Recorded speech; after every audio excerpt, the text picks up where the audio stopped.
Sorry, let's just forget about our conversation this time. I've been single my whole life, and it's been about 6 months since I registered at a matchmaking agency. During that time, I've been turned down by women a total of 6 times. Well, if it's okay, can you tell me what put you off? Was it my age, or maybe my income? I wanted to know what I did wrong this time, so I asked the woman I was meeting with. No, I mean, I'm 35 and I don't mind that you're 43. I think you earn pretty well. It's not those two things. It's just what? Well, I don't know how to put this, but something about you doesn't really click with me. Oh, I see. I'm sorry. Upon hearing the woman's words, I let out a sigh, really? And I said, thank you, to her, then paid the entire bill for our coffee at the cafe. It's a rule at the matchmaking service I'm part of that the man pays for the coffee. By the way, the fact that men pay more is also true for the monthly membership fee. Men have to pay 3 times as much as the female members. I make a decent salary for a regular employee, but it still feels like a significant expense. My name is Brian, a 43-year-old bachelor. The number of years I've been single matches the years I've lived. In a desperate attempt to change my life's course, I joined the matchmaking service, but every woman I meet says the same thing. There's something about you that just doesn't sit right with me. I've scoured books on dating etiquette, and I always make sure I look presentable. Yet, here I am. What am I supposed to do from now on? I half whined to my coworker, Tom, as I usually do. Hey, calm down, everything will work out.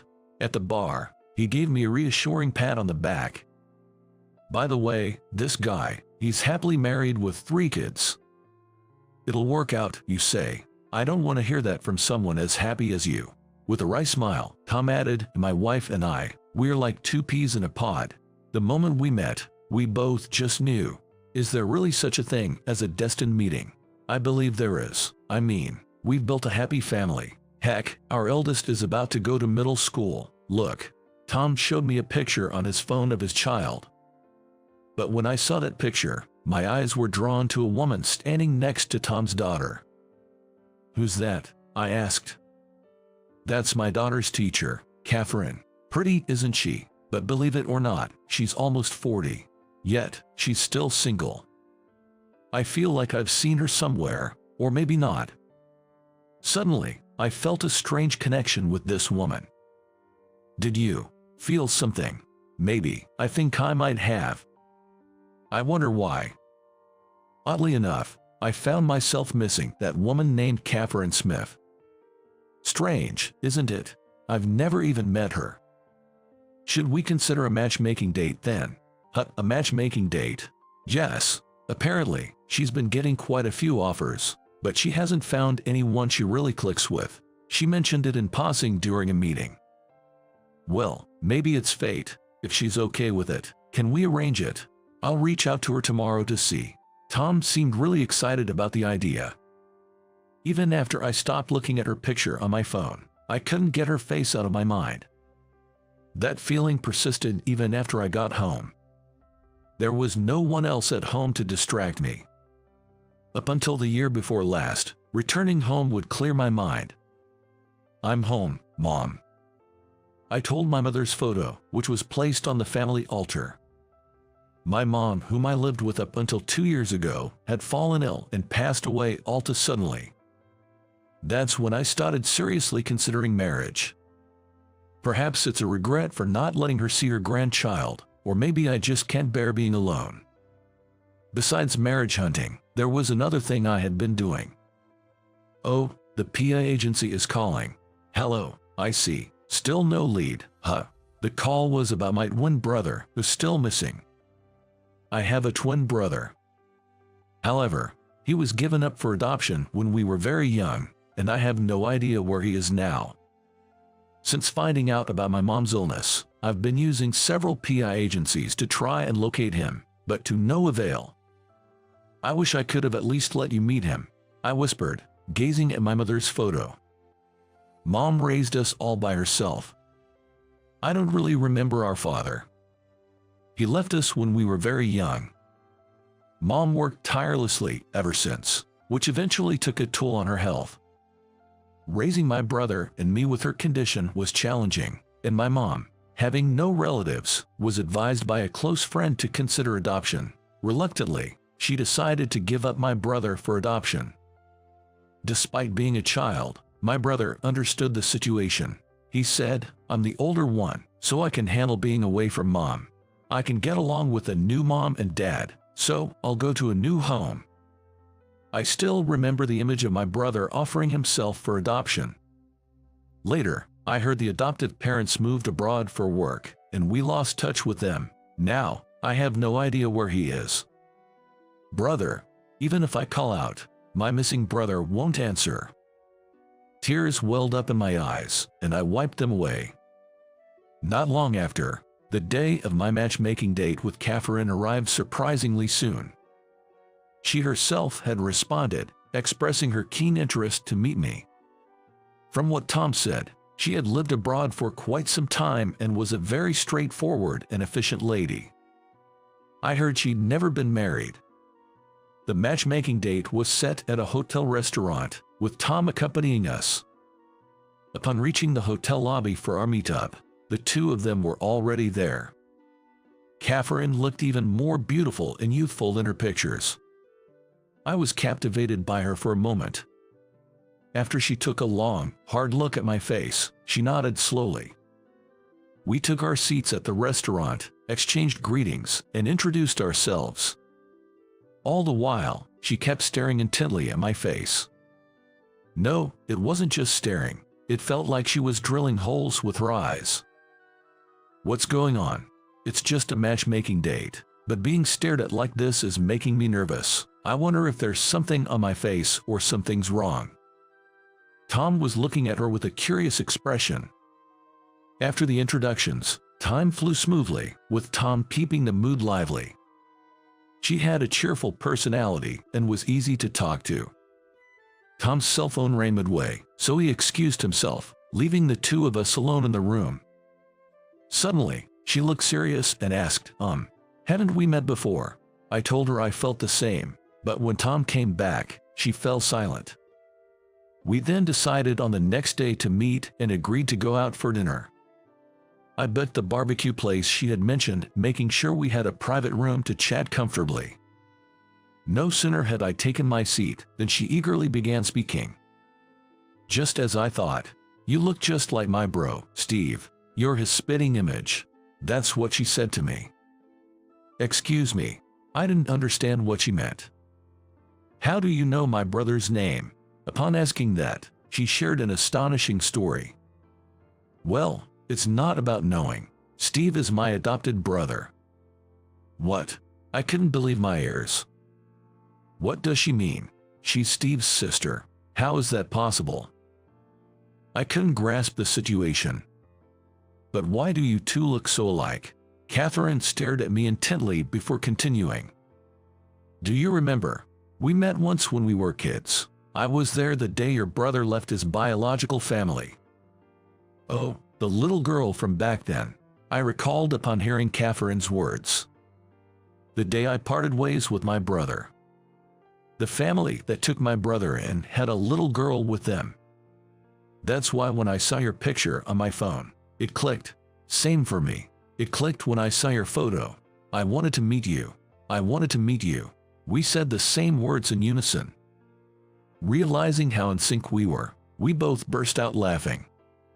She avoided discussing it during the matchmaking date because she wasn't sure how much Tom was aware of the situation. "So, how's Steve doing? I lost contact with your family. I've tried hiring private investigators to find him, but with no luck. I wanted to tell him about our mom's passing. If it's okay, I'd like to meet him." Saying that, she looked downcast and lowered her gaze. "Is it hard for you to say about Steve?" Catherine remained silent, looking down. "What happened to my brother? Please, tell me." With a sorrowful look, Catherine told me about my brother's current situation. "Steve has leukemia." "What? Leukemia?" Catherine softly uttered the name of the disease my brother was suffering from. When I heard that word, I was reminded of the day we lost our mom. I was consumed with fear that my brother might pass away just like our mom. Leukemia isn't incurable. It's a treatable disease. But we can't seem to find a compatible donor. I was tested but was not a match. We've lost both our parents, so he's the only family I have left. I desperately want to help him. Tears spilled from Catherine's eyes. The next day, I took a day off from work and rushed to the hospital. When I opened the door to the room, there was my brother, sleeping on the bed. Even as we got older, our faces remained strikingly similar. And incredibly, our reunion was able to save my brother from his illness. Who would have thought, being saved by my long-lost younger brother? I was just as shocked to think that my matchmaking date's adopted brother was my actual brother. We shared many feelings and stories in that hospital room. After hearing from Catherine, I immediately got tested and became a bone marrow donor for my brother. And after the bone marrow transplant, my brother made a remarkable recovery. Being identical twins, the bone marrow was a perfect match. So, what's the deal with you and Catherine? What are you talking about? I've been getting regular updates from Catherine. Seems like you two are meeting up frequently, using me as an excuse. After that matchmaking date, Catherine and I met several times because of my brother's situation.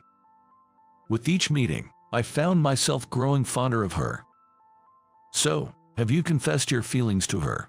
Well, she must have someone she's interested in, right? If there was such a man, you wouldn't be set up on a blind date with him. Steve, who had just risen from the bed, said with a chuckle. Maybe I should confess my feelings after all. It seems like she's been waiting for you to confess to her, Steve said with a gentle smile. It felt like a dream to be able to laugh and talk like this with Steve after having been apart for so long. Maybe it was my mom who brought us back together, I said pensively. I plan to visit Mom's grave once I'm discharged, remembering our late mother upon hearing Steve's words. Mom always wanted to see you, Steve. Thanks to you, I finally got to. Thank you. Thank you too, Steve, for fighting through your illness and staying with us. Steve and I hugged each other tightly, shoulders touching. And then we closed our eyes, thinking of our late mother. Time flew by quickly after that. See you later, I'm off. Hey, Grace, have you said goodbye to Grandma? Yes, bye Grandma, I'm off now. Standing in front of the home altar, our family bade farewell to our mother. Today is our daughter Grace's special 5th birthday celebration. Not long after that day, Catherine and I started dating, and within a year, we were married. Grace, who was born the following year, turns 5 this year. Hey, do you think this dress looks good on me? It looks wonderful on you. Oh, let's take a photo later. Do you think Uncle Steve will be happy to see me in this dress? Of course, he will be thrilled. Yay. Grace was over the moon at Catherine's words. Steve, who is still single, dotes on Grace as if she were his own daughter, and Grace is very fond of him. One day, I want to marry Uncle Steve. The things she comes up with. It made me take a trip down memory lane. Indeed, Catherine and I felt that spark between us, leading us to that matchmaking date, and here we are now. It truly was a destined meeting. I believe that one day, when Grace grows up, she'll meet someone who makes her heart skip a beat. As I look to the future, I deeply hope for that day, feeling grateful for having met Catherine and my brother, and for the chance given to us by Tom. I just want to spend every coming moment in happiness. That's what I believe. It was on the weekend in early July. Unusually, I got a call from my younger brother, Jacob. Sorry, bro, I have a favor to ask. There was a hint of urgency in his voice. What's up, Jacob? I've got work as a lifeguard at the beach tomorrow, Sunday. Can you cover for me? Wait, tomorrow? Why the sudden request? Jacob is now in his sophomore year of college. He's a great swimmer and has been working as a lifeguard every summer since last year. I slipped on the stairs and sprained my right ankle, so I can't make it to the beach. Gotcha, alright, I'll step in for you. Thanks, bro. My name is Mike. I graduated from college last year and joined a company that undertakes interior renovations for homes and commercial establishments. The company deals with interior renovations, building refurbishments, and also sells construction materials. I work in the business planning department, mainly gathering information on new products and materials from both domestic and international sources. Luckily, I have tomorrow off. I love the beach just as much as Jacob, and I used to work as a lifeguard during my college days. Covering for Jacob was no big deal. And then it's Sunday. The temperature had already surpassed 80 degrees Fahrenheit by morning. By midday, the beach was crowded. It was almost time for a break. I was heading towards a secluded spot near some rocks. That's when I noticed a straw hat fluttering in the wind beyond the rocks. Just after, a young girl chased after the hat, and the next moment, she fell into the water, fully clothed. Did she just fall in with her clothes on? She's in trouble. I have to help her. I sprinted to where I saw her. I dove into the water, grabbed the drowning girl's arm, and pulled her to safety. She was panicking and flailing, probably from the shock. That was scary. It's okay now, just relax. That's when I started swimming towards the shore. Suddenly, I heard the roaring sound of an engine. Wait, is that a jet ski? That's bad. It's heading straight to us and it's going fast. I pushed the girl with the floaty with all my might towards the shore. Immediately after, ouch, I felt a sharp pain in my head and lost consciousness. Next thing I knew, I was being rushed to the hospital in an ambulance someone had called. When I woke up, I was looking at a white ceiling and white walls. Where am I? My head felt foggy. Oh, I must have gotten injured while trying to save that drowning girl. Next to my bed, Jacob and Mom were sitting. When Jacob noticed I was awake, he shouted, "Bro, you're finally awake. Mom, go get the doc." Mom rushed out of the room in a hurry. "Bro, I'm sorry. If I hadn't asked you to cover my shift, this wouldn't have happened." Jacob looked like he was about to cry and bowed his head. "Don't apologize. It's not your fault." Soon after, Mom and the attending doctor entered the room. According to the doctor, a jet ski had grazed my head, and a wave pushed me into a rock, injuring my head. Full recovery in a month. Apparently, I still need to be hospitalized for a while. What about the girl? Is she okay? She's fine. The girl's mother called the ambulance for you. That's a relief. The next day, a beautiful woman in her 30s visited the hospital. "Thank you, Mike, for saving my daughter." "That must be the girl's mother. Is your daughter okay? Did she get hurt?" "Thanks to you, she didn't have a scratch, but I heard about your injury. How can I ever apologize?" Tears welled up in her eyes as she kept bowing in gratitude. "Oh, I'll be fine in about a month. Please, no more apologies." She stopped bowing. The woman handed me a thick envelope with money to cover the cost for my hospital stay, which seemed to have about $10,000. "I can't accept this. Lifeguards have insurance, so I'm good." So I asked her to take it back. After a while, I was finally discharged. "Bro, that scar on your forehead is quite noticeable," Jacob pointed out, and when I looked in the mirror, there was a 2-inch scar near my left temple. The next day, when I went to work, I was called into HR. Though it was an unforeseen accident, I had been absent for a month. I expected some sort of reprimand, but they said, "Mike, you've been transferred." Wait, transferred? I was sent to a subsidiary in Nebraska that deals with interior construction materials. My job was to manage the materials ordered by the headquarters and deliver them to our affiliates. Basically, it was like warehouse management. Since then, every day was just about getting through the same routine at work. I wonder when I can return to the headquarters. As I spend each day brooding, about 4 months later, I received a postcard. It was an invitation to the wedding party of my high school buddy, Can. Well, he's getting hitched too. I bet many of our old classmates will be there. This will be a nice change of pace. That's what I thought, looking forward to my friend's wedding day. As the day arrived, excited about seeing my classmates after such a long time, I headed to the venue. On my way there, "Is that her?" I bumped into a familiar face on the train. "Is that Natalie?" As I called out, she turned around. "Oh my, Mike, it's been ages." Back in high school, Natalie and I were both on the swim team. When we became seniors, I was the captain of the boys' team and Natalie was the captain of the girls' team. She quickly noticed a scar on my forehead and asked, "Mike, how did you get that scar?"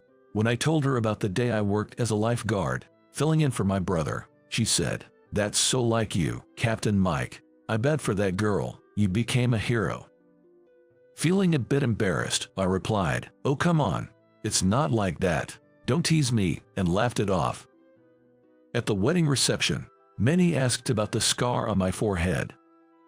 Then Robert, who got a job at a local printing plant, said with a smirk, "Mike, I heard even though you landed a job at a big company, you're just managing inventory in some rural place. Did you mess up? Demoted?" He was always the kind to look down on others. As I thought, some things never change, Natalie and a few others started saying, "Robert, was that really necessary? Robert, that's low," and there was a commotion. Feeling outnumbered, Robert quickly retreated to another table. Except for Robert, my classmates treated me like a hero for risking my own safety to save a girl. The wedding turned out to be a pleasant diversion for me. However, once I returned to my daily life, the monotony continued. Day after day, it's just inventory management. I started thinking, soon all this inventory stuff will be done by AI, and they'll probably cut jobs here. These were the anxious thoughts that occupied my mind. After the wedding, I kept in touch with Natalie. During our conversations, I learned she worked for a renovation company. As our jobs were similar, we had a lot to talk about. We discussed interior designs and, despite differences in our clientele, our discussions were always captivating. "Natalie, you always put in the effort to learn. That hasn't changed since high school." She replied, "Mike, you know a lot about imported materials. I really need to learn more and expand my knowledge," showing genuine interest in our conversations. Before long, we started going out to various places, just the two of us. Eventually, we started hanging out more, whether it was going to cafes or theme parks, but our discussions inevitably turned to work topics like, "The artwork on this wallpaper is so tasteful," or "The color combination of this flooring and door is impeccable." Spending time with Natalie, who I could easily talk to, was truly enjoyable and precious. Though my personal life was quite fulfilling, my professional life was not. Unbelievably, the situation I had dreaded came true. The company decided to leave all stock management to AI, and once again, I was handed a transfer order. Now they're sending me to handle order management at a regional subsidiary. They keep moving me around. I realized I'd probably never return to the headquarters. I guess employees like me, just a cog in the machine, are replaceable, right? On the day my transfer was confirmed, I had plans to have dinner with Natalie. I dreaded breaking the news of my transfer to her. With that in mind, it's best to tell her sooner rather than later. So I told her, "Natalie, they've decided to transfer me to a regional subsidiary." Natalie hesitated for a moment before asking, "Is that what you want, Mike? Do you think you'll find meaningful work there?" Honestly, I hadn't really considered that. Meaningful work? I doubt it. While I struggled to find words, Natalie continued, "What do you really want to do, Mike?" "What I want to do?" That question brought back memories. When I first joined my current company, I'd spent every day visiting different commercial buildings, aiming to develop my own design style. On days off, I'd even travel to commercial centers in other states, seeking as much feedback as possible from store owners and managers. It was a hectic time, but I felt so fulfilled back then. I don't think the next place will have what I'm looking for. Upon hearing this, Natalie looked me squarely in the eyes and said, "Mike, how about we hire you? Do you want to fully engage in what you love at our place?" What? Their place? Did she mean she'd introduce me to her company? As I stood there confused, Natalie handed me a business card. Renovation Inc., Vice President, Natalie Sawyer. Wait, Vice President? Surprised, I kept glancing between the card and Natalie. She chuckled and explained, "It's my dad's company. He's more of a hands-on craftsman type, so I mainly handle the communication with our partners and employees." Apparently, she began working part-time at her dad's firm right after starting college and fell in love with the job. My dad probably wanted my brother to take over, but he became an internist, so I decided I'd work twice as hard to make up for it, she shared. She went on, "Having been in this industry for 5 years and talking with you, Mike, I think you're incredibly knowledgeable and curious. Working with someone like you could really make our company something special." By the time she finished speaking, everything had sunk in for me. Without any hesitation or doubt, I decided to join Natalie's company. Her father, the CEO, was just as I'd heard, a quiet craftsman at heart. Despite being the head of the company, he spent most of his time on site, valuing hands-on work. That's why the CEO is rarely in the office. Most of the in-house affairs were handled by Natalie. She had always been an overachiever, having been admitted to a top-tier university right out of high school. She managed everything from finance, negotiations with partners, marketing, to general affairs all by herself. I did go to college, but as a scholarship athlete in swimming, I barely studied. I only began studying the renovation industry after joining last year, so I still had a lot to learn. I can't wait to start working as Natalie's right-hand man. With that determination, I made a fresh start. It's been a month since I began working at her company. Finally, I'm getting the hang of the job. One evening, Natalie gave me a call. "Mike, I'm sorry. My brother said he's coming to the company tomorrow." She sounded pretty panicked. "I mean, it's fine. Why are you apologizing?" When I asked, she explained. Her brother is 12 years older than her and extremely overprotective, almost excessively so. Apparently, when she told him she was dating someone from the company, he said, "I'm gonna see what kind of guy he is with my own eyes tomorrow," and then hung up. I see. So, I'm getting interviewed by your brother tomorrow. Haven't been this nervous in a while. I joked, which finally made Natalie laugh. I have a younger brother, 3 years apart, so I don't know what it's like to have a sister. Given the age gap, he must really dote on her. With those thoughts, I went to bed that night. The next day, just about 20 minutes before lunchtime, her brother showed up. He immediately asked about my college and then made a face. "What, you went to that uni for sports freaks?" he scoffed. "What's wrong with that? Mike was the only one from our school to make it to the state championships in high school. Besides, the college has nothing to do with his job," Natalie quickly retorted. "But there's no way I can approve of a guy who's dumber than my sister," her brother insisted. Just then, a woman holding a little girl's hand walked in. Both the woman and I looked at each other in surprise. "Wait a minute, isn't that the girl and her mom from the beach?" "Oh, Mike, I can't thank you enough for what you did." The girl's mother rushed over, deeply bowing her head. "Thanks to you, Rita's been able to live her life happily." After hearing that, Natalie's brother looked shocked and asked, "What, you're the one who saved Rita's life?" and then looked at me again. His wife added, "The scar on Mike's forehead is from when he saved Rita. I don't know how to apologize for such a large scar."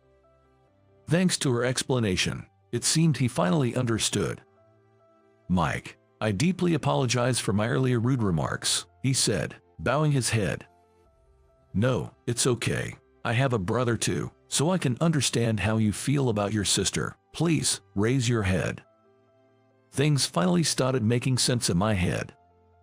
Turns out he's not only Natalie's brother, but also the father of the girl, Rita, whom I'd saved at the beach. Later on, Natalie and I enjoyed the fancy steak lunch that her brother and his wife had brought as a gesture of gratitude. "Good thing I got your brother's approval," I told her with a sigh of relief. "Who would have thought that you had saved my niece? My brother won't have any issues with you now," Natalie said with a laugh. After that, thanks to Natalie's brother, I was able to attend night classes at an interior design school. As a token of gratitude for saving little Rita, Natalie's brother paid the full tuition for me. Being fairly new to the home renovation industry, I gratefully accepted his generosity. Now, I may be recognized as the man who saved Rita, but someday I want to be recognized as Natalie's right-hand man at work, and also as a man who can support her. I'm determined to prove myself to her brother and the boss. I made this promise to myself once again.